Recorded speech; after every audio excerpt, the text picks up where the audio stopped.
আগের দিন আপনারা যে মন্দিরটা দেখেছিলেন এই মন্দিরটা হচ্ছে অন্ধ্রপ্রদেশে অবস্থিত। এর নাম হচ্ছে লেপাক্ষী বীরভদ্র টেম্পল। আর এখানে হচ্ছে যে আমাদের ভারতবর্ষের সব থেকে বড় নন্দী মহারাজও আছে। তো এই মন্দিরের এত ভালো কারুকার্য এবং এটা ইউনেস্কো ওয়ার্ল্ড হেরিটেজ সাইটের অন্তর্গত। আপনারা যখন যে কোনো জায়গায় যদি যান তার আশপাশে অবশ্যই যদি কোনো ভিজিট করার স্থান থাকে না, একবার অন্ততপক্ষে দেখে আসবেন। কারণ আমাদেরও তাই হয়েছিল।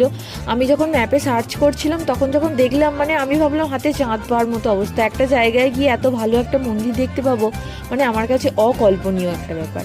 যাই হোক, এটা হচ্ছে যে ওই চাতাল মন্দিরের সামনে যেটা থাকে, আর এই চাতাল পেরিয়ে সিঁড়ি ভেঙে তারপরে হচ্ছে মেন মন্দির। এবং এই যে দেখা যাচ্ছে দূর থেকে সেটা হচ্ছে বীরভদ্র, যার ভিতরে ক্যামেরা অ্যালাউ নয়, কিন্তু আমি বাইরের থেকে একটু জুম করে দর্শন করার জন্য ছবিটা তুলে নিয়েছি আর কি। আর আপনাদেরকে অনুরোধ, আমার ভিডিওতে অবশ্যই লাইক দিয়ে শেয়ার করে সাবস্ক্রাইব করে পাশে থাকবেন। নমস্কার।